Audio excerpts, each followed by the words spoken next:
Olá pessoal, aqui é o professor Samuel que está falando e nessa videoaula eu vou mostrar para vocês como é que a gente faz para configurar roteamento estático em roteadores da Cisco.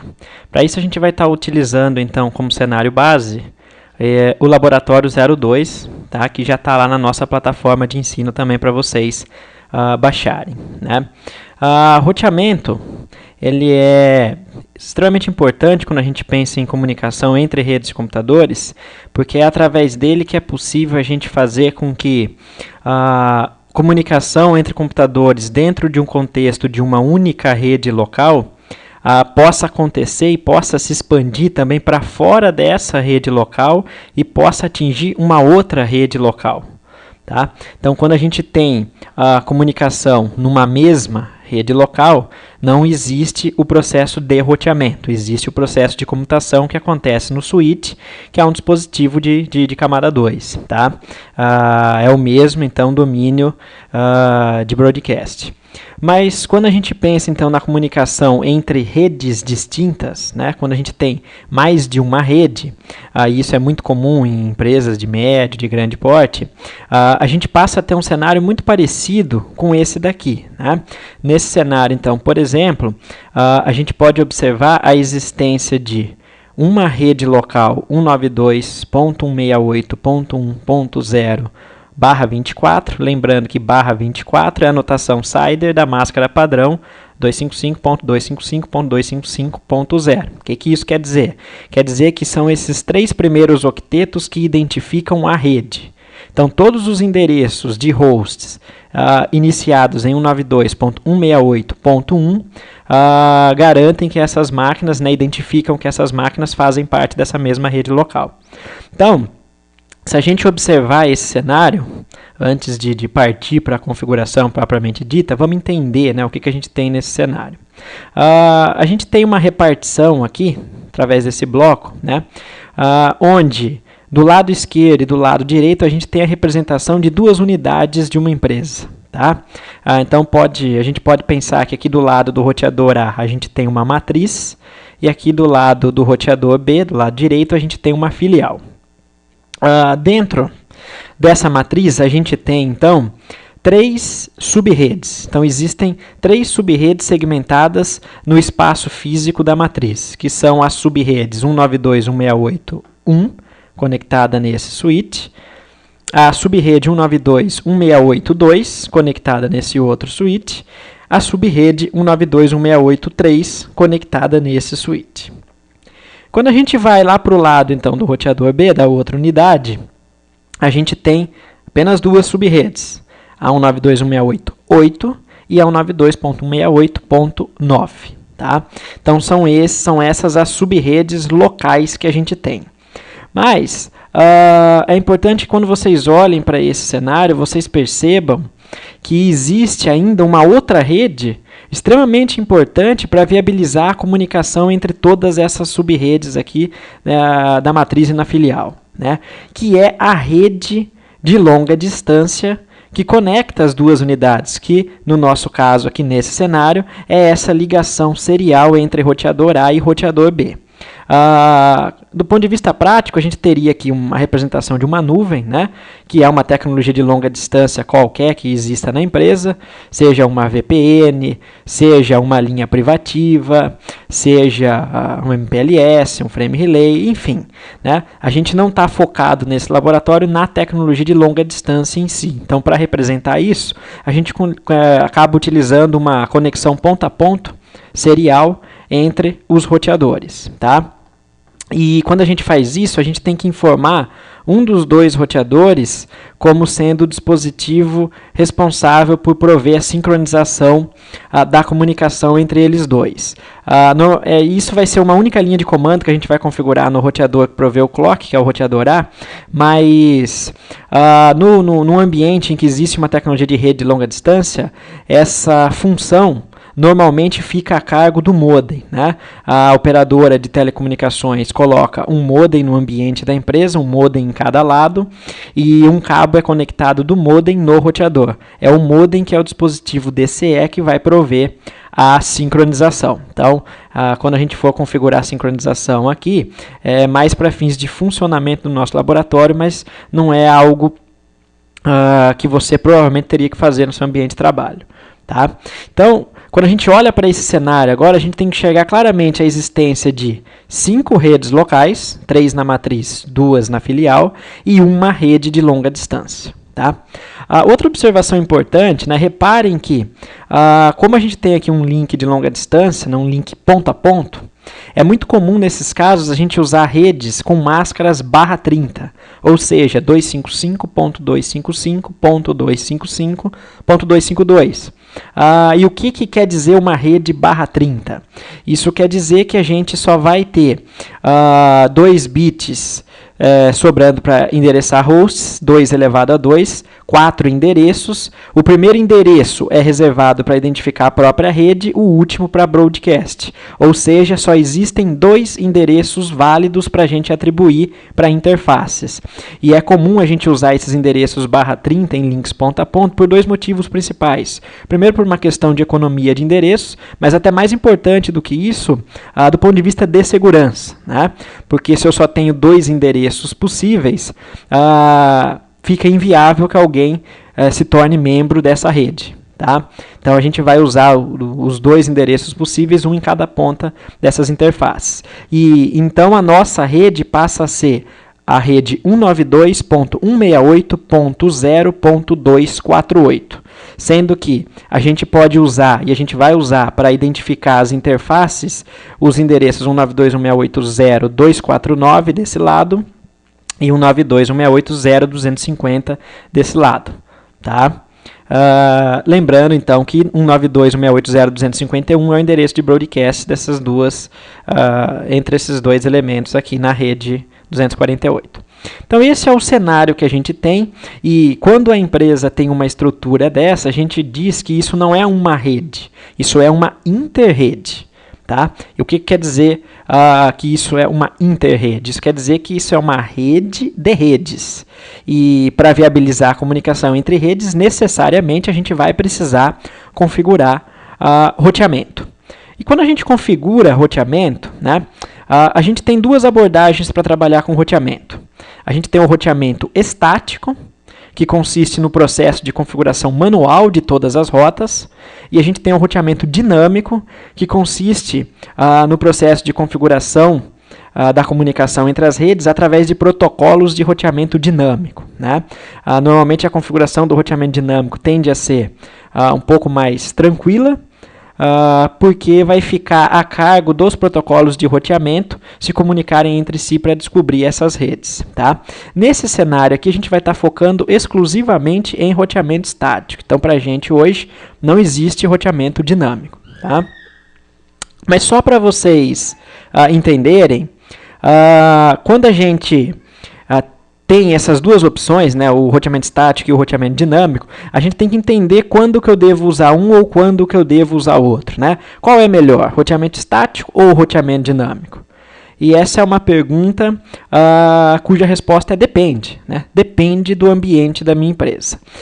Então, quando a gente olha lá para o roteamento estático, a gente tem vantagens e desvantagens. Quando a gente olha lá para o roteamento dinâmico, a gente tem vantagens e desvantagens. Tá? Então vamos falar um pouco das vantagens e desvantagens do roteamento estático. Né? O roteamento estático ele tem como primeira grande vantagem um desempenho melhor. E por que o desempenho dele é melhor? Por um motivo simples. Como todas as configurações de rota são feitas manualmente em todos os roteadores do ambiente da interrede, não existe nenhum protocolo, nenhum programa, nenhum software adicional em execução na rede que vá consumir mais recursos de processamento do roteador e, principalmente, por não existir o roteamento dinâmico, não vai também ocorrer a demanda, a necessidade de tráfego adicional na rede.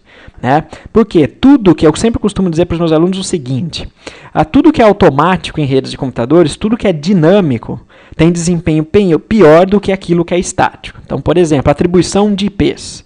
O desempenho de IPs atribuídos estaticamente para a rede é melhor do que dinamicamente via DHCP. Por quê? Se no DHCP esses IPs são descobertos automaticamente e fornecidos através de um serviço, de um servidor rodando um serviço de DHCP, necessariamente as máquinas e o servidor têm que constantemente trocar algumas mensagens para chegarem no acordo de como é que vai ocorrer essa configuração. E por menor que seja, né, esse tráfego na rede, e dependendo do projeto da sua rede em camada 2, o tráfego do DHCP pode ser muito representativo, mas por menor que seja esse tráfego, sempre existe a demanda por esse tráfego. A mesma coisa acontece, por exemplo, com o protocolo de roteamento dinâmico.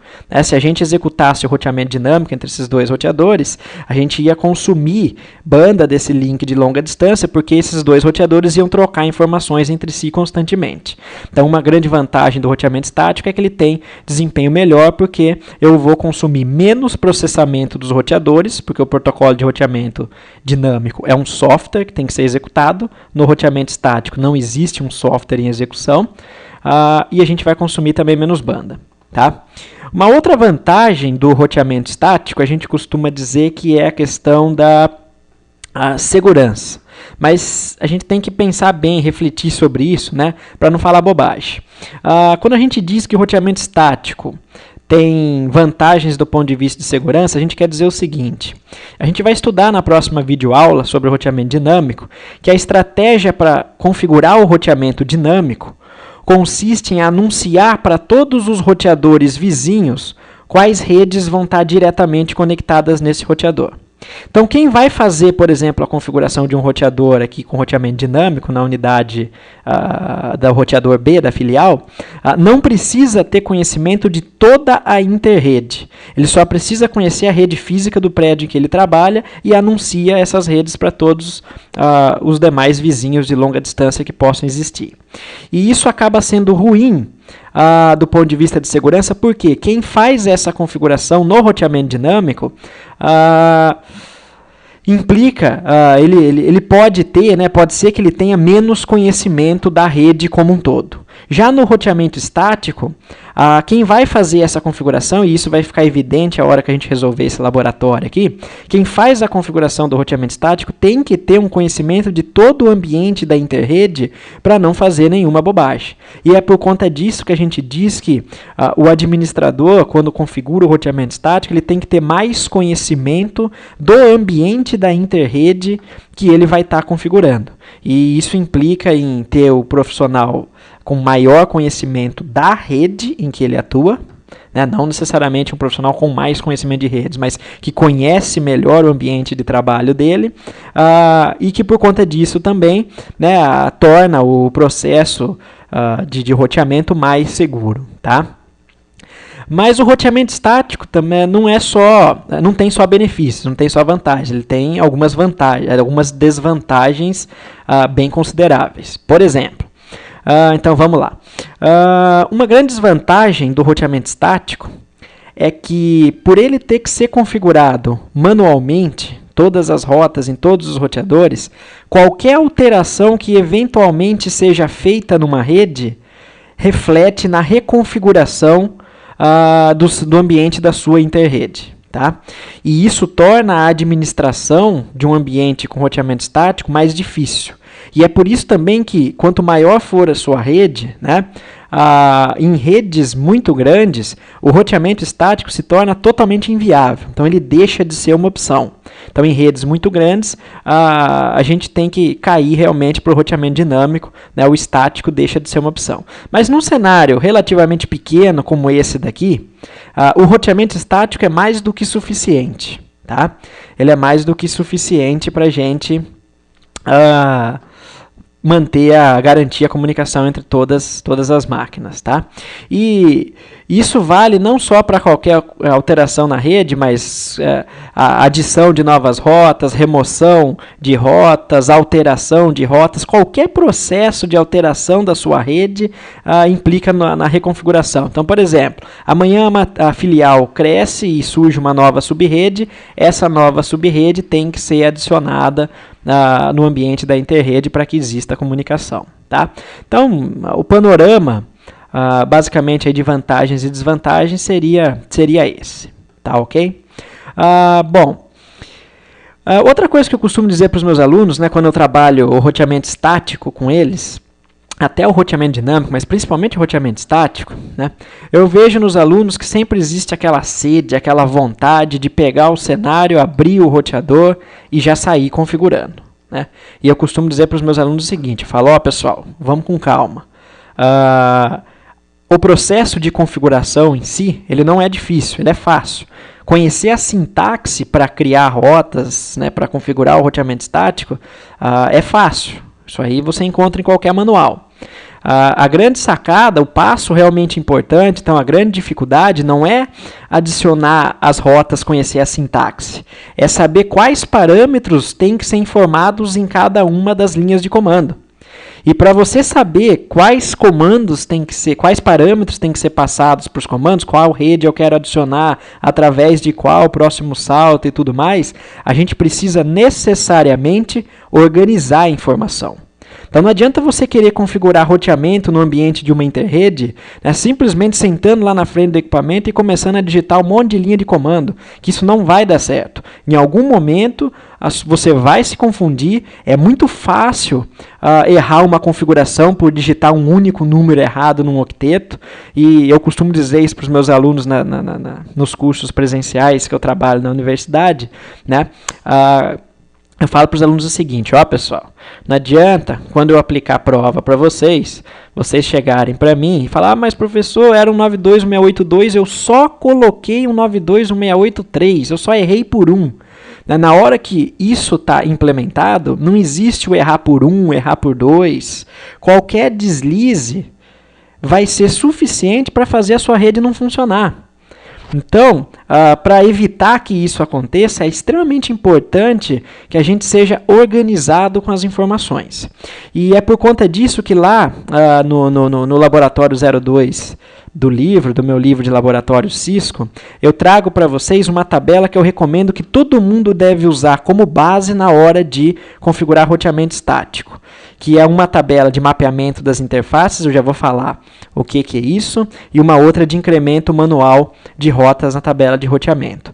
Então, somente depois que a gente entender o nosso cenário e preencher essas duas tabelas, é que a gente vai partir para o processo de configuração, sempre consultando essas tabelas, tá ok? Isso é importante, tá? Bom, então vamos começar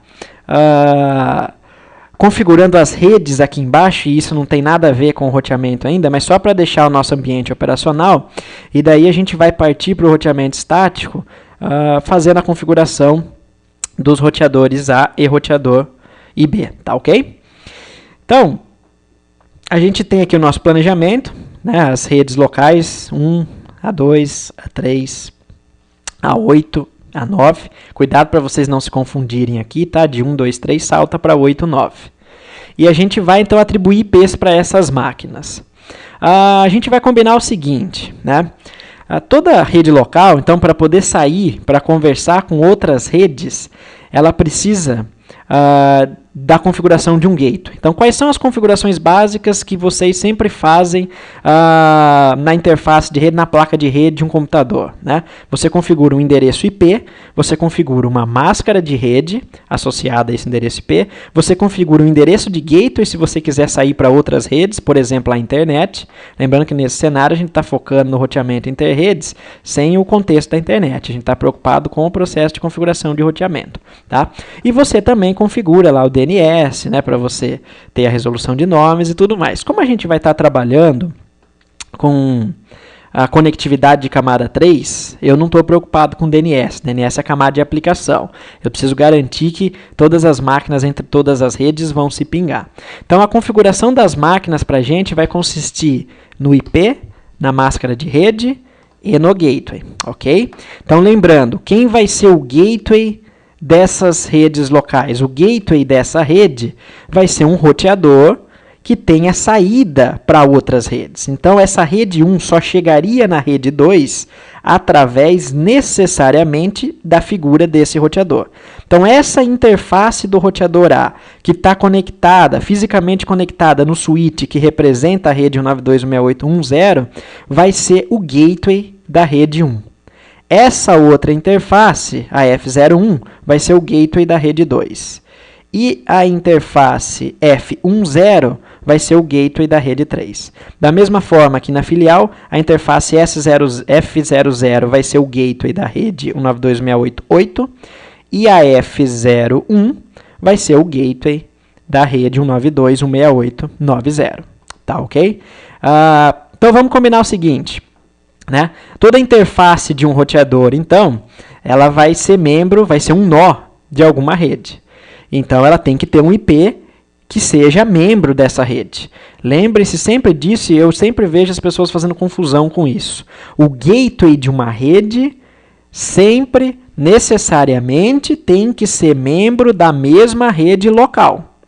Por quê? Quando o sistema operacional, você está aqui no computador, vamos supor, 192.168.1.1, né? Quando você dá um ping 192.168.1.2, o sistema operacional faz o seguinte, ele lê o seu ping, aí ele vai falar, bom, eu quero chegar em 192.168.1.2. 192.168.1 com a máscara /24, está na mesma rede que eu ou não? Então, espera aí, deixa eu ver. Eu sou 192.168.1/24. A gente está na mesma rede 192.168.1. Então, essa comunicação vai acontecer diretamente em camada 2 através do switch. Nem chega no conhecimento do roteador. Agora, se você está aqui na máquina 192.168.1.1 e você quer falar com 192.168.2.1, então reparem que agora eu não estou mais na mesma rede local, eu fui para outra. O sistema operacional vai olhar o seu ping para 2.1 e vai falar, opa, 2.1 é uma outra rede que não é a minha rede local. Então ele vai consultar se existe algum gateway configurado nas suas configurações de rede. Se existir, ele vai encaminhar esse tráfego, esse pacote endereçado para outra rede, para o gateway. Só que ele só alcança o gateway através do switch de camada 2. E é por isso que esse gateway tem que ser membro da mesma rede local. E aí, quem vai ser o dispositivo de camada 3, que tem capacidade de fazer comunicação entre redes distintas através de roteamento, e é por isso que o roteamento a gente vai configurar nos roteadores, vai ficar sob responsabilidade dos roteadores. Esses sim têm capacidade de pegar tráfego de uma rede e mandar para outra através de consultas nas tabelas de roteamento que a gente vai ver daqui a pouco, tá legal? Então o gateway tem que estar sempre na mesma rede local. Vamos combinar o seguinte, a gente vai reservar o último endereço de cada rede para as interfaces do gateway. Então, por exemplo, a interface F00 vai ser 192.168.1.254, tá? Aqui 192.168.2.254, 3.254, 8.254 e 9.254. E aqui nas máquinas, embaixo, a gente vai colocar sequencialmente a partir de 1. Tá? 192.68.1.1, 192.68.1.2, 192.68.2.1, 2.2, 3.1, 3.2, 8.1, 8.2, 9.1, 9.2. Tá ok? Então, basicamente, é dessa forma que a gente vai trabalhar. Então, a primeira coisa que eu vou fazer é configurar uma por uma dessas máquinas. É um processo um pouco chato, pessoal, vai dar um pouco de trabalho, mas eu gosto de fazer isso para a gente exercitar aí a prática de configuração dos IPs, tá? Então, a gente vai clicar em cada uma das máquinas, ó. Aí a gente vem em Desktop, IP Configuration, e a gente vai atribuir isso estaticamente, tá? Então, vamos lá. Essa primeira máquina é 192.168.1.1, com a máscara padrão /24, cujo gateway será 192.168.1.254. Reparem que eu já estou configurando o gateway, mas ele ainda não existe na realidade, tá? Eu vou só checar se pegou. ipconfig, olha lá. Pegou as configurações. Ok, vamos para a próxima. E agora vai ser um processo bem repetitivo, tá? Vamos só prestar atenção para não errar na hora de configurar os endereços, que é facinho de errar por desatenção. Então, 92.68.1.2 para o host, máscara padrão, 1.254 para o gateway. O gateway é o mesmo porque são duas máquinas na mesma rede. E para já ir testando se está tudo certo, sempre que eu configurar o segundo host, eu já vou tentar fazer um ping para o vizinho. Tá? Olha lá, resposta. Por quê? Camada 2, está tudo certo, mesma rede local. Tá? Já configurei os IPs de camada 3 na mesma rede, está tudo certo. Se eu tentar pingar o gateway agora, não vai funcionar, porque o gateway ainda não é um nó ativo na rede. Ó, a interface do roteador está desligada. Por padrão, toda a interface de roteador da Cisco vem desativada. Por padrão, toda a interface de switch vem ativada. Tá? Ok. Primeira LAN configurada, vamos para a próxima. Configuração de IP, 192.168.2.1, muito cuidado para não errar, pessoal.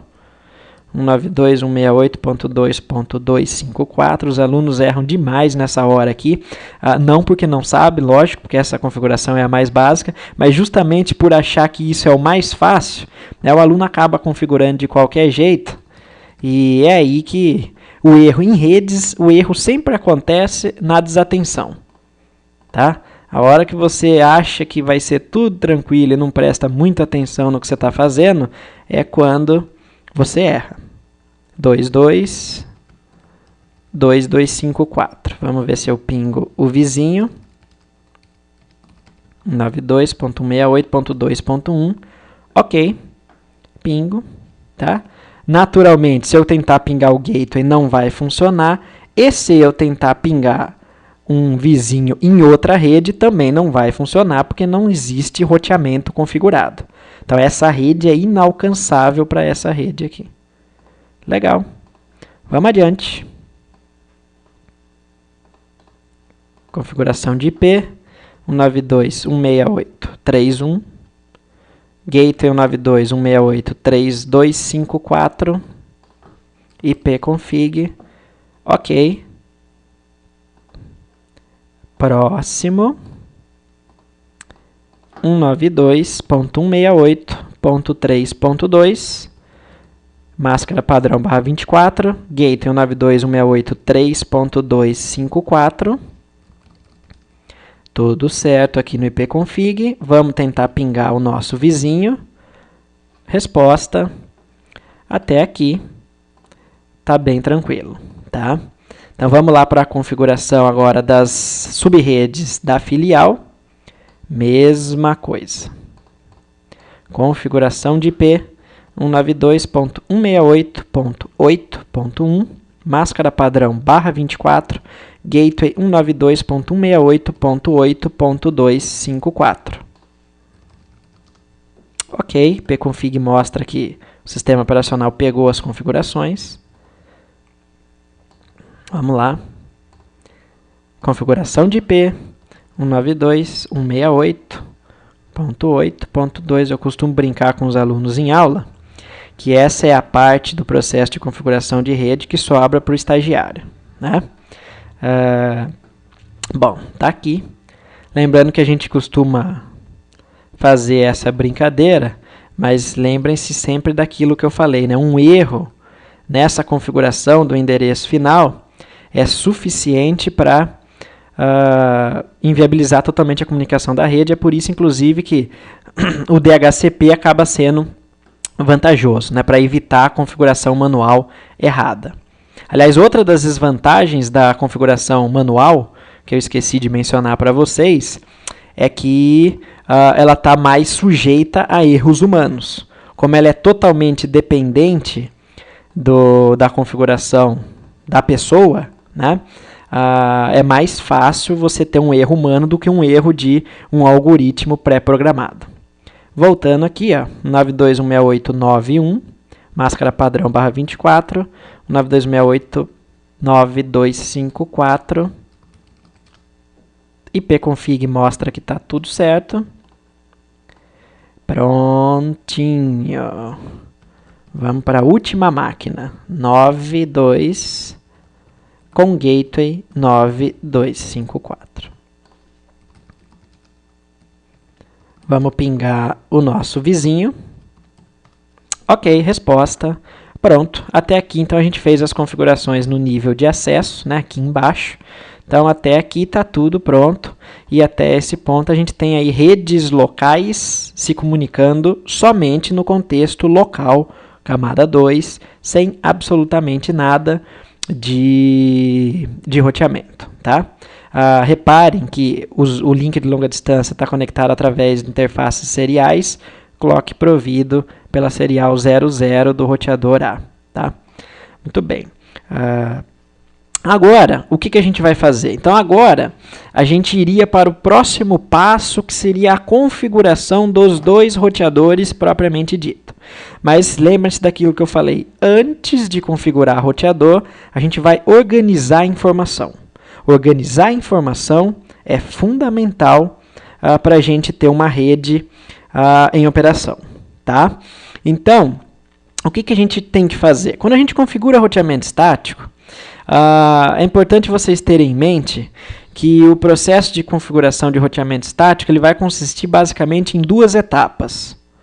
A primeira etapa vai ser você identificar quais redes o seu roteador já conhece. A segunda etapa vai ser você identificar quais redes da sua interrede, quais subredes da sua interrede o seu roteador não conhece. E em não conhecendo, cabe a você adicionar rotas para que ele chegue nessas outras redes que ele não conhece. E aí o aluno pergunta o seguinte, mas professor, se eu estou configurando do zero, o roteador já não vai conhecer nenhuma rede, então eu não preciso identificar o que ele conhece. E esse é um primeiro engano, precisa. Como assim? Então, vamos entender isso, né? Por que você tem que identificar o que ele já conhece? Vocês estão lembrados, então, que eu falei para vocês que a gente vai configurar essas interfaces dos roteadores com endereços IPs, porque elas são membros de suas respectivas redes. Então, essa interface é membro dessa rede, essa é membro dessa rede, essa é membro dessa rede. Então, antes de ir para a configuração do roteamento propriamente dito, né, a gente vai subir todas essas interfaces e configurar os endereços dela e checar se as redes conseguem pingar o gateway como elemento da sua rede. E vocês têm que ter em mente que a lógica de um roteador, seja o Cisco, né, um iOS da Cisco, ou seja no Linux, é a seguinte. Sempre que o sistema operacional identificar que existe uma interface configurada com um endereço na rede, por exemplo, 192.168.1.0, ele vai partir da seguinte lógica. Bom, se eu sou membro da rede 1, é porque a rede 1 eu conheço. É porque eu estou diretamente conectado na rede 1. Então, depois que a gente tiver configurado essas interfaces, as 4 interfaces do roteador A, o roteador A já vai associar, já vai dizer que está, que é membro, que conhece as redes 192.168.1, 192.168.2, 192.168.3 e 192.168.0.248/30. Por quê? Todas essas 4 redes aqui estão diretamente conectadas no roteador A. E, portanto, ele é membro dessas redes e, portanto, ele já conhece essas redes. Logo, ele não vai conhecer essas outras 2 redes, que vão ser elas que a gente vai ter que adicionar. Do outro lado, vai acontecer a mesma coisa. O roteador B conhece essas 3 redes que estão diretamente conectadas nele e não vai conhecer essas 3. Tá? Então... é por isso que o processo de configuração de roteamento consiste em 2 etapas. Primeiro, fazer o mapeamento das interfaces diretamente conectadas no roteador. E esse processo é a primeira tabela daquele arquivo que eu estou disponibilizando na plataforma para vocês, na plataforma de ensino à distância e também lá no meu livro de laboratório Cisco. Então, vamos entender essa primeira tabela. Então, o primeiro passo é a gente organizar as informações acerca do mapeamento das interfaces dos roteadores. Então, o que a gente vai ter que fazer? A gente tem aqui uma coluna que vai identificar o roteador. A gente tem 2 roteadores no nosso cenário, então a gente vai fazer o preenchimento para os 2. A gente tem uma outra coluna em que a gente vai identificar qual rede está diretamente conectada em qual interface do roteador e qual será o IP dentro dessa rede que a gente vai atribuir para essa interface. A gente vai fazer isso para todas as interfaces de todos os roteadores, ok? Então, vamos começar o exercício olhando lá para o nosso cenário. Então, vamos lá. A gente vai começar pelo roteador A. No roteador A, a gente tem na interface F00 a subrede 192.168.1.0. E a gente chegou no acordo que a gente vai atribuir para essa interface o último endereço válido da subrede. Então, vamos anotar essa informação. Ó. O roteador A está diretamente conectado na rede 10, na sua interface F00, e vai receber o IP 192.168.1.254, que é um endereço de host dentro dessa rede. Tá? Lembrando, o primeiro endereço de toda a rede é o endereço que identifica a rede, e, portanto, não pode ser atribuído para host. Então, 92.168.1.0 é um endereço de rede, que você não pode usar nos hosts. Por isso que a gente começou 11, 12, tá? Da mesma forma, o último, que seria 255, é reservado para broadcast, ou seja, comunicação para todos os nós da rede. E a gente também não pode usar, porque ele é reservado. Então, o último endereço válido acaba sendo 254. Tá? Então, veja que isso é um processo simples, mas fundamental para você organizar a informação. E ser organizado é a coisa mais importante para quem trabalha com redes. Porque você vai ter um monte de cabo, você vai ter um monte de roteador, você vai ter um monte de rede, um monte de computador. E se você não documentar, você fica maluco, você não vai conseguir trabalhar. Tá? Então, ok, vamos continuar esse processo. Então, vamos lá. No roteador A também está diretamente conectada a rede 192.168.2 em sua interface F01. Tá? Então, vamos lá. Ainda no roteador A, a gente tem a rede 2 na interface F01, muito cuidado para não errar isso aqui, e a gente vai atribuir para ela o último IP válido. A gente tem também no roteador a rede 192.168.3.0 na interface 10 e vai receber lá o último IP válido. Então, roteador A é membro da rede, da subrede 3.0, na interface F1/0 e vai receber o IP 192.168.3.254. Ok? Quem quiser anotar a máscara aqui, é uma informação também importante. Deixa eu anotar só para ficar mais organizado para a gente. Pronto, olha que legal. Mas não acabou ainda, né? No roteador A também existe a rede de longa distância, e aqui vocês têm que tomar cuidado que a máscara é /30, logo 248 é um endereço que identifica a rede, não host. Os endereços possíveis de host são somente 249 e 250. A gente vai reservar o 249 para o roteador A e vai guardar o 250 para o roteador B. Então, olha lá, interface serial 00 está na rede 248. Então, roteador A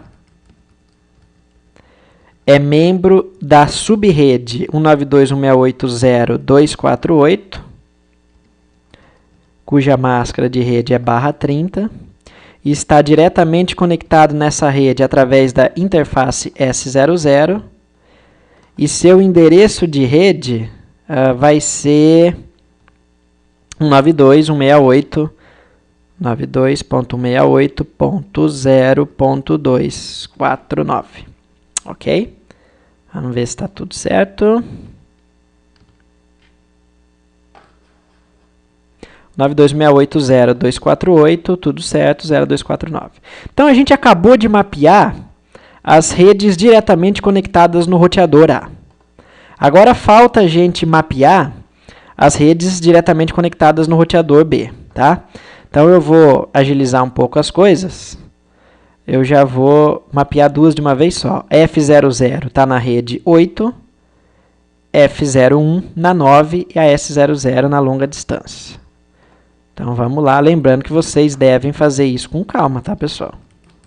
Não tenham pressa nenhuma para fazer o preenchimento das tabelas, porque se vocês preencherem errado, acabou a configuração do roteamento. Então, não é uma questão de saber comando, é uma questão de saber parâmetro. E para saber parâmetro, vocês têm que preencher essa tabela. Então, o roteador B conhece a rede 80, que está com máscara /24, que está diretamente conectada em sua interface F00, cujo endereço será 8254, que é o que a gente configurou como gateway das máquinas da subrede 92688, tá bom? Roteador B conhece a rede 9 na interface F01 e o seu endereço será o 92168.9.254, ok? E o roteador B ainda conhece a rede 0248/30. Repare, então, que a gente está falando da mesma rede nessas duas linhas aqui. Deixa eu colocar em azul, só para... Pronto, só para vocês lembrarem que essas linhas aqui se tratam da mesma rede, que é o link ponto a ponto, tá? Na interface S00, eu vou anotar que essa interface é quem provê clock. E vai receber o único endereço que sobrou, que é o 0250. Deixa eu colocar as duas linhas de longa distância inteira em azul. Opa, prontinho. E essa linha aqui, então, a gente não vai precisar mais dela. Prontinho. Então, reparem que a gente... Vou salvar. E depois eu vou disponibilizar para vocês a tabela preenchida lá na plataforma online também, tá bom? Mas façam esse exercício de preenchimento. Isso é crucial, tá? Legal. Então, aqui a gente tem os dois roteadores já com todas as interfaces mapeadas. Então, a gente sabe quais redes estão diretamente conectadas. Então, agora que a gente preencheu essa primeira tabela, a gente vai configurar as interfaces do roteador. Então, a gente vai entrar em todas essas interfaces aqui, nos dois roteadores, e atribuir esses endereços de rede para essas interfaces. Tá ok? Vamos fazer isso, então? Então, vamos lá. A gente vai abrir aqui o nosso roteador A na CLI. Tá? Então, enable para entrar em modo privilegiado, conft para entrar em modo de configuração. Eu vou desligar a resolução de nomes para evitar de errar algum comando e ter que ficar esperando. E vou mudar o nome dele para roteador A. E agora a gente vai partir para as configurações. Antes, deixa eu só comentar de dois comandos show com vocês, ou seja, de exibição de informação, que a gente vai usar muito nesse cenário. O primeiro deles é o show IP interface brief. Show IP interface brief. Esse comando mostra para a gente uma saída resumida com todas as interfaces físicas instaladas presentes no nosso roteador, qual o endereço IP que está configurado nela, tá? Como é que foi o método de atribuição, se foi manual ou se foi via DHCP, e se ela está up ou down. Então, todas estão administrativamente desativadas, porque, por padrão, elas vêm desativadas e a gente vai subir essas interfaces depois. Sempre que a gente configurar os IPs, a gente vai estar usando esse comando para checar o status, tá? Se as atribuições que a gente fez funcionaram. Outro comando extremamente importante, quando a gente fala de roteamento, vai ser o show IP route, que é o comando que vai exibir a tabela de roteamento presente no roteador, ou seja, quais redes o roteador conhece, né? Lembrando que o papel principal do roteador é conhecer redes para fazer roteamento. E olhem que o nosso roteador, então, a princípio, não conhece absolutamente nada, a tabela está vazia. Por quê? Ele não é membro de nenhuma rede e não foi feita nenhuma configuração de roteamento até agora, tá bom? Ok, então vamos fazer as configurações iniciais do nosso roteador, sempre consultando a tabela. Tá? Então, a gente está aqui no roteador A. Então, o que a gente vai fazer? A gente vai entrar na interface F00 e vai atribuir a ela o endereço 192.168.1.254, membro dessa rede /24 aqui, que é a 10. Então, vamos fazer isso. interface F000, por isso que eu falei para vocês então que a tabela é importante, né? E reparem também que o indicador de posicionamento do iOS, né, que diz onde você está na árvore de configuração do iOS, ele fala que você está em submodo de configuração de interface, mas não de qual interface você está. Então é por isso que é importante que a gente se organize também, tá? Então eu vou atribuir o IP 192.168.1.254. Esse é o comando IP address 92.168.1.254. A gente tem que informar uma máscara de rede nessa sequência necessariamente, tá?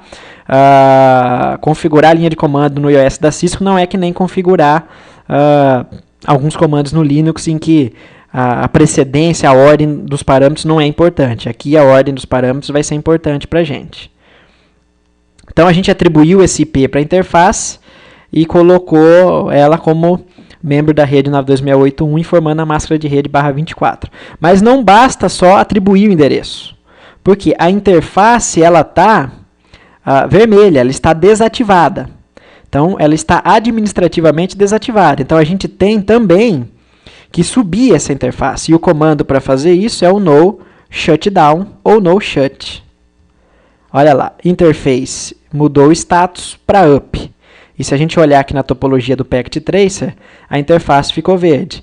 E a hora que o switch liberar aqui a comunicação, as máquinas da nossa rede local 1 já tem que ser capazes de pingar a interface F00 do nosso roteador. Tá? Mas vamos continuar configurando o roteador. Voltando para a nossa tabela, então, na 01, na interface F01, a gente vai colocar o IP 2254. Tá? Então, vamos lá. Interface F01, IP address 192.168.2.254 com máscara /24. No shut, está configurado. Próxima interface, F10 como 3254. Interface F1/0, IP address 192.168.3.254, com máscara padrão /24, subo a interface. Tá? Legal. Então até aqui a gente já configurou essas três interfaces, olha lá. Elas subiram, né? Estão verde. E a gente já vai configurar também a serial de longa distância. Lembrando que a serial 00 do roteador A vai ter que receber um comando especial para informar, para prover o clock para o outro roteador. Na prática, isso não seria necessário, porque normalmente o roteador está atrás de um modem, que é o modem da operadora de telecomunicações que se comunica com a rede da operadora e a operadora que provê sincronização. Mas como aqui a gente simulou uma nuvem através de um link ponto a ponto, um dos dois roteadores tem que prover sincronização. Tá? A gente vai considerar esse link aqui como sendo um link de 500K, só para prover sincronização. Então a gente vai colocar ele, a interface S00, como responsável por prover clock, e com o endereço 249, cuidado agora, com máscara /30 na rede 248. Então, /30 vai ser máscara 255.255.255.252. Tá? Então, vamos lá. Pronto. Interface S00, IP address 192.168.0.249 com máscara /30. O comando para prover clock é clock rate. Vou colocar aqui 500.000 bits por segundo, que é 500K. Tá? Poderiam ser outros valores. E vou subir a interface. Só que olha lá, o status ainda está down. Né? Por que o status ainda está down? Da serial e das Fast Ethernet, o status ficou como up. Pelo seguinte, não existe enlace ativo ainda no link de longa distância, porque a interface serial na outra ponta do roteador B está down. Por outro lado, as interfaces Fast Ethernet do roteador A subiram, estão com status up, porque as portas dos switches já estão ativas por padrão. tá? Então, até agora, a gente já configurou todas as interfaces do nosso roteador A. Eu vou sair dessa configuração, vou salvar com write e vou olhar o comando de status das interfaces. Olha a diferença, então. A F00 já está up e pegou o endereço que a gente atribuiu. Mesma coisa na 01, mesma coisa na 10. Só a S00 que ainda está down porque eu não tenho link ativo na outra ponta. E olha que interessante o detalhe da tabela de roteamento. Agora o nosso roteador conhece essas 3 redes, sem eu precisar informar isso explicitamente. Por quê? Se ele é membro dessas redes, ele já conhece essas redes. Ah, mas professor, o roteador conhece a rede 248, mas ainda não é membro dela. Por quê? Porque a interface está inativa. Se a interface está inativa, o roteador ainda não é membro da rede. Ele está com as configurações, mas o link não está ativo, então não existe essa entrada. Ok? Tranquilo até aqui, pessoal? Muito bem. Então a gente fez a configuração do nosso roteador A, pelo menos a primeira parte dela. Tá? Lembrando que até agora a gente está só fazendo a atribuição de IPs para as interfaces. A gente vai fazer a mesma coisa agora do lado do roteador B. Aliás, antes disso, deixa só eu testar se as máquinas locais nessa ponta já conseguem pingar o gateway. Então, ping 192.168.1.254. Resposta, tudo certo. Ping 192.168.1.254. Resposta, tudo certo. Ping 192.168.3.254. Resposta, tudo certo. Outra coisa importante, né? Uma vez que a tabela de roteamento do nosso roteador A já conhece essas 3 redes que estão diretamente conectadas, penduradas nele, automaticamente os roteadores da Cisco já passam a fazer roteamento entre essas redes diretamente conectadas. Porque ele é um dispositivo roteador e parte do princípio de que a função dele é rotear. Né? O princípio do Linux para mapear tabela de roteamento a partir das interfaces conectadas é o mesmo, ou seja, se você atribuir um IP para uma interface ETH0, automaticamente ele adiciona uma rota para a rede em que o seu endereço é membro. Tá? Mas, diferente do roteador Cisco, o Linux não roteia por padrão. E para você habilitar o roteamento por padrão, tem um comando lá que você tem que usar, que é o echo 1/proxy sysnet ipv4 IP forward, que é uma instrução para o kernel do sistema operacional agir como roteador. Por quê? O Linux não é roteador por padrão, diferente do iOS da Cisco. Então vamos ver se esse computador aqui, ó, o PC4, consegue se comunicar com o PC6 e como seria o tráfego disso. Olha lá. Então a comunicação vai para o gateway da LAN 192.168.1.0.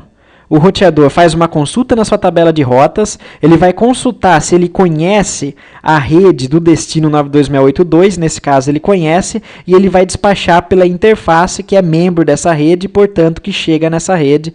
Então o ping funcionou. A gente já tem roteamento no contexto físico da matriz. Comunicação interredes, mas no contexto físico da matriz. Tá?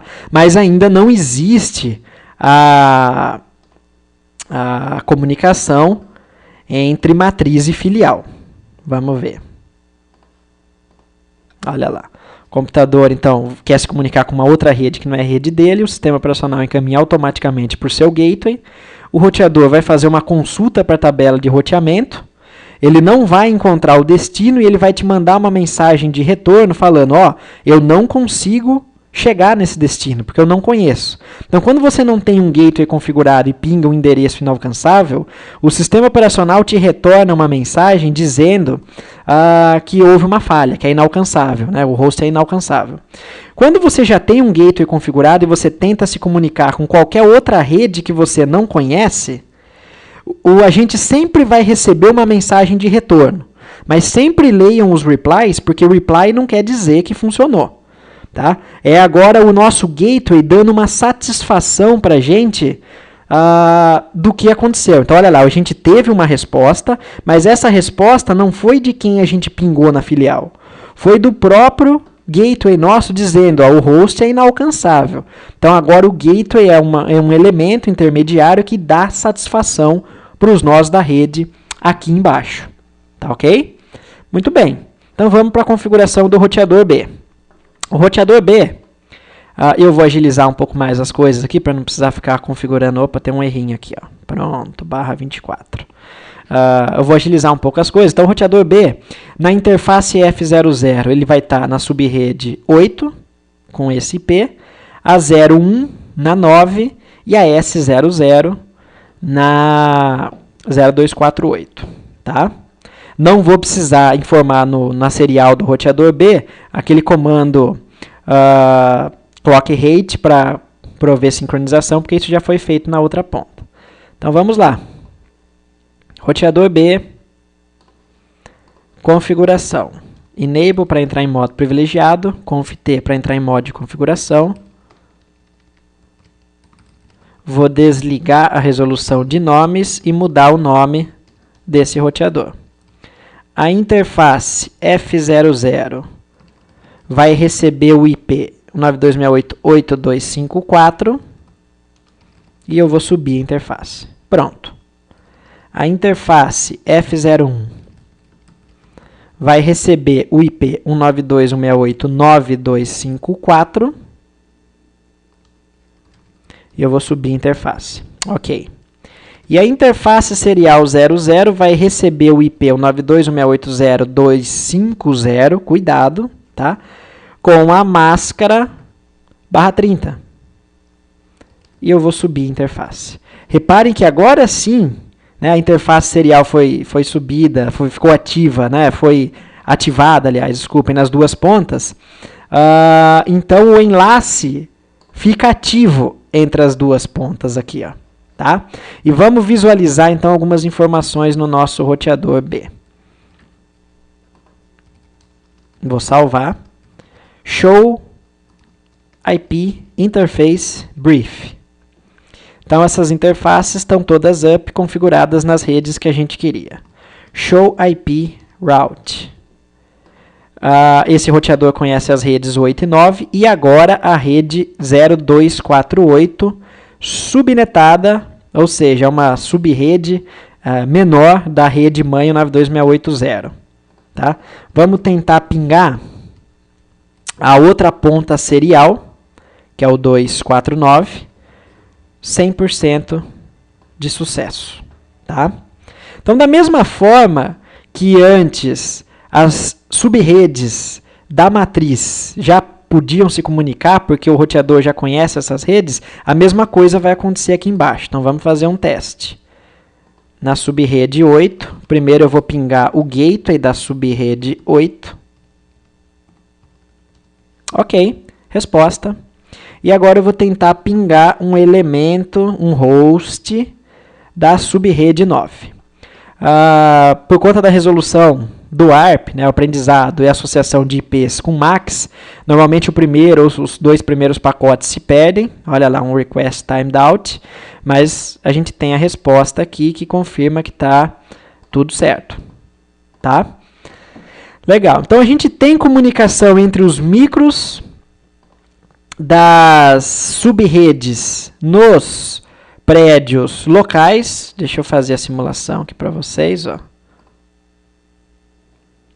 Mas a gente não vai ter a comunicação entre as redes das unidades distintas. Por quê? O roteador A não conhece, ele não está ciente da existência das redes 8 e 9. Para ele só existe a rede 1, 2 e 3 e a de longa distância. Da mesma forma, o roteador B só conhece as redes 8 e 9 e a de longa distância. Para ele não existem essas redes aqui. Cabe ao administrador, que é ciente da existência de toda a interrede, fazer com que os roteadores também saibam da existência das outras redes e adicionar a rota dizendo, ó, roteador A, eu estou te afirmando que existe uma subrede 8 e você consegue alcançar essa rede através do seguinte endereço de próximo salto. E esse endereço de próximo salto, que a gente chama de next hop, vai ser o IP da interface do roteador imediatamente vizinho. Tá? Legal, então olha lá, vamos ver aqui mais uma vez, ó. Vou tentar um ping entre duas redes bem diferentes. Opa, PC2 para PC8. Pronto, vamos por animação. Auto Capture. Então a primeira coisa que o sistema operacional faz é identificar que é uma rede de destino em outra rede. Então ele encaminha para o gateway. O roteador não consegue encontrar a rede de destino na sua tabela de rotas e devolve uma mensagem dando uma satisfação pro host que fez essa solicitação, e depois, se vocês quiserem, vocês podem clicar em qualquer ponto da comunicação da animação nas mensagens para ver o conteúdo dos pacotes, tá? Olha lá, endereço de origem, endereço de destino. Esse é um recurso legal do Packet Tracer. Bom, chega de animação. Ok, então até aqui a gente fez o mapeamento das interfaces diretamente conectadas nos roteadores e o preenchimento dessa tabela. O segundo passo é a configuração propriamente dita do roteamento estático, que não é uma configuração difícil, é fácil, só que ela é fácil de errar. E a sacada, né, o que vai determinar o sucesso da configuração é essa organização aqui. Ó. Se você for organizado para preencher essas tabelas, está tudo certo. Você não vai ter problema nenhum. Vocês vão ver que a configuração são poucas linhas de comando. Então, qual que vai ser a próxima etapa nossa na organização das informações? A gente vai preencher essa segunda tabela, que é o de incremento manual de rotas na tabela de roteamento, dos roteadores. O que essa tabela vai ter que dizer para a gente? Você já identificou quais redes o roteador A conhece. Então fica fácil você enxergar quais redes ele não conhece. Se ele conhece a rede 1, 2, 3 e a longa distância, ele não conhece a 8 e a 9. Então a gente tem que adicionar uma rota para ele chegar nas redes 8 e 9. E ele vai chegar nas redes 8 e 9 através do endereço de próximo salto dessa interface do seu roteador vizinho. Tá? Da mesma forma, o roteador B não vai conhecer essas três. Então, vamos preencher as tabelas. Ó. O roteador A vai precisar adicionar uma rota para a rede 8 e ele vai chegar na rede 8 através do endereço IP da interface serial 00 do roteador B, que é esse daqui. Tá? É uma rede /24. Ainda eu vou precisar adicionar outra rota no roteador A para ele conhecer, saber que existe a rede 9 e ele pode sim alcançá-la através do seu vizinho roteador B, que tem ciência da existência dessa rede. Então eu costumo brincar com os meus alunos que roteamento na internet ele funciona jogando a batata quente um para o outro. Tá? Um roteador consegue resolver o problema, consegue chegar no destino, ele encaminha para aquela interface. Se ele não conhece, ele joga o problema para o seu vizinho que pode conhecer. Só que ele não tenta jogar a batata quente se ele não souber que o vizinho dele pode resolver o problema. Então, é por isso que é importante a gente fazer essas configurações. Da mesma forma, no roteador B, eu vou precisar adicionar as redes 1, através da interface serial do roteador A. Então, reparem que agora é o processo inverso. Ó. Em B, eu vou adicionar essas três redes que serão alcançáveis através de uma rota apontando para o IP dessa interface serial.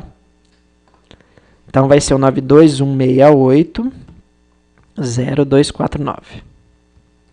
Ainda em roteador B, vou adicionar a rede 2, que será alcançada através desse próximo salto. Ainda em B, vou adicionar a rede 3, que será alcançada através desse próximo salto. Tá? Ok, então a gente fez aí o trabalho de identificação de quais rotas têm que ser adicionadas. Esses são os parâmetros que você tem que informar para adicionar rotas. O comando que a gente vai usar para adicionar rotas no iOS vai ser IP route a rota que a gente quer adicionar, vamos pegar esse primeiro exemplo aqui, ó, 0, 0, a máscara dessa rede e qual vai ser o endereço do next hop. O comando é só isso. Então, reparem que a sintaxe é IP route, não tem segredo. O segredo é você saber quais parâmetros você tem que informar. E se você não construir a tabela de maneira organizada, como a gente fez aqui, errar isso vai ficar muito fácil. Tá? Então, vamos lá fazer as configurações. No roteador A, primeiro eu vou mostrar a tabela de rotas para vocês, ó, tá? As redes diretamente conectadas. Entrar em modo de configuração. Então, a gente vai adicionar a rede 8/24, que será alcançada através do IP 250. E a gente vai adicionar a rede 9. Pronto. Está feito. Só isso. A sintaxe é simples, objetiva e direta. Só que para a gente chegar nessas duas linhas mágicas, a gente precisou organizar todas essas informações. Então, sem organização, fica muito difícil fazer a configuração do roteamento estático. Com organização, fica muito fácil. Tá? E agora, vamos olhar para a tabela de rotas. Olha o que a gente tem agora. Além das entradas identificadas pela legenda C, a legenda C quer dizer rotas diretamente conectadas, a gente tem duas novas rotas identificadas pela letra S. E S quer dizer rota estática, ou seja, adicionada manualmente pelo administrador. E olha que interessante como fica a disposição dessa informação. A rede 192.168.80 pode ser alcançada através do IP 192.168.0.250, que é a interface serial do roteador B. Então, sempre que vier um pedido de comunicação com qualquer host nessa rede 8, o roteador A vai consultar a sua tabela de roteamento, vai procurar uma entrada para essa rede. Se existir essa entrada, ele vai obedecer o conteúdo da entrada e encaminhar para o next hop. Tá? Na videoaula seguinte, na próxima videoaula, a gente vai estudar roteamento dinâmico e eu vou detalhar com vocês o que quer dizer esse parâmetro, esses dois parâmetros que estão em colchetes. Rapidinho, agora eu só vou fazer um comentário bem rápido, né? Esses dois valores vão ser extremamente importantes para a gente, porque o segundo valor depois da barra vai ser o custo de se chegar até o destino. Custo da métrica. E custo de métrica tem muito a ver com roteamento dinâmico. É por isso que esse valor vai fazer sentido no roteamento dinâmico. No roteamento estático, sempre esse custo vai ser 0. E esse primeiro número, essa primeira métrica antes da barra, é um valor que a gente chama de distância administrativa. E a distância administrativa vai ser importante para um roteador saber qual rota ele deve optar para chegar num determinado destino, quando ele eventualmente conhecer várias rotas para se chegar nesse mesmo destino. Então, por exemplo, quando você usa vários protocolos de roteamento dinâmico, e mesmo intercalado com roteamento estático, o seu roteador pode conhecer mais de uma rota para o destino 8.0. E aí, qual que é o critério que ele vai usar para decidir isso? Vai ser esse valor, mas eu vou detalhar esse conceito com vocês na próxima aula. Tá? Por enquanto, pensem assim. Eu vou viajar para São Paulo. Tá, então, quais são os caminhos possíveis que eu tenho para viajar para São Paulo? Você vai lá, programa o seu GPS, ele vai te dar algumas opções. Esse é o caminho mais rápido, esse é o caminho mais curto, esse é o caminho que tem menos pedágio, tá? E aí tem que existir algum critério para definir qual rota será escolhida. Basicamente, o princípio é esse. Então, até aqui a gente configurou o roteamento estático num dos lados. Mas enquanto a gente não configurar o roteamento estático no roteador B, não adianta as redes da matriz tentarem falar com a filial que o tráfego vai sair daqui da rede local, da matriz, e vai chegar na filial, mas a resposta não vai conseguir voltar para a matriz, porque o roteador B não sabe chegar nas redes da matriz. Embora a matriz, por enquanto, saiba chegar, né, nas redes da filial. Então, vamos fazer as configurações do roteador B. Mesma coisa. A gente vai adicionar a rede 1. através do próximo salto 0249. Muito cuidado para não inverter esse IP, tá? A gente vai adicionar a rede 2. Para não precisar digitar de novo, pessoal, eu aperto a setinha para cima, tá? Só para, às vezes, vocês estão olhando aí na tela e falam, nossa, como é que aparece, né, do nada o comando? Eu estou apertando para cima para repetir o último comando. E só estou mudando os valores que identificam a rede. Ok? Muito bem. Vou salvar as configurações e vou visualizar a tabela de roteamento. Olha lá. Surgiram 3 novas rotas estáticas apontando para as redes 1, 2 e 3. E se a gente fez tudo certo, se a gente não errou nada na hora de fazer o mapeamento das interfaces, o incremento manual de rotas na hora de preencher essas tabelas, já é para a gente ter comunicação total entre todas as sub-redes da nossa interrede maior. Então vamos fazer um teste de comunicação. Vou pegar um computador 926892 e vou tentar pingar um 926811, por exemplo. Então vamos lá. Ping 192.168.1.1. Resposta. Tá funcionando. Vou usar o Tracert para pedir para o meu host traçar a rota que ele está fazendo até ele chegar naquele destino. Olha lá. O primeiro salto, então, é chegar no roteador, que é o gateway da minha rede local 9. Eu sou um 926892, então ele vai para o gateway.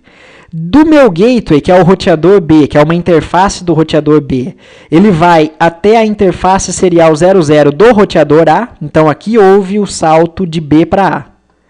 E de A, ele sai da interface serial e vai até a interface F00 para alcançar o host na rede 1. Vamos visualizar essa animação. Deixa eu apagar essa daqui. Pronto.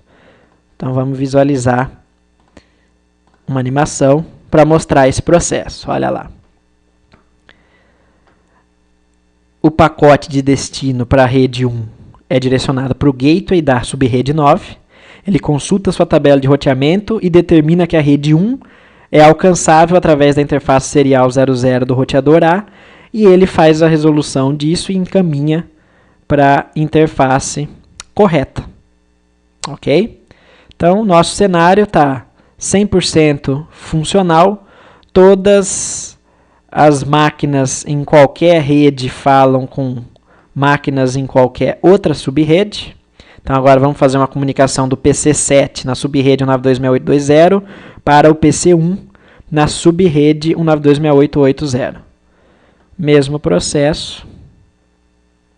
Olha lá. Prontinho. Né? Uma dica que eu costumo dar para os meus alunos, né? Como é que a gente faz para saber se as tabelas de roteamento dos dois roteadores estão permitindo comunicação total entre todas as redes? Bom, uma maneira de você garantir que está tudo certo é você comparar as tabelas de roteamento de todos os roteadores. Então, olha o que eu fiz aqui. Eu abri do lado esquerdo a tabela de roteamento do meu roteador A e abri do meu lado direito a tabela de roteamento do meu roteador B. Ambos os roteadores e todos os roteadores do seu ambiente, né, se você tiver 3, 4 roteadores, né, via de regra, eles deveriam, e é interessante e é importante, que todos eles conheçam todas as sub-redes da sua interrede. Ou seja, todos eles têm que ter as mesmas entradas para todas as sub-redes. Só que essas entradas vão variar na forma pela qual ele vai alcançar essas sub-redes. Então, por exemplo, tanto A como B tem uma rota para a rede 192.680248. Tanto A como B tem uma rota para a rede 192.16810. Tanto A como B conhece a rede 2, a rede 3, a rede 8 e a rede 9. O que muda é a forma pela qual cada um desses roteadores alcança essas redes. Então, a rede de longa distância é alcançável diretamente por ambos os roteadores, porque ela está diretamente conectada entre eles. No roteador A, as redes 1, 2 e 3 estão diretamente conectadas nas suas interfaces. No roteador B, as redes 1, 2 e 3 foram estaticamente adicionadas e são alcançáveis através do roteador vizinho. E agora o papel se inverte. No roteador A, as redes 8 e 9 são alcançáveis através do roteador B, e no roteador B, as redes 8 e 9 estão diretamente conectadas em suas interfaces. Tá ok, pessoal? Então essa foi a resolução do laboratório 2 do livro, e com ela a gente encerra aí o processo de configuração de roteamento estático em roteadores da Cisco. Na próxima videoaula, a gente vai trabalhar com a configuração de roteamento dinâmico, e aí eu vou abordar com vocês os protocolos RIP, o OSPF e o EIGRP, que é proprietário da Cisco, mas antes a gente vai trabalhar um pouco de conceito, que é fundamental. Tá ok? Então, obrigado, um abraço e até a próxima.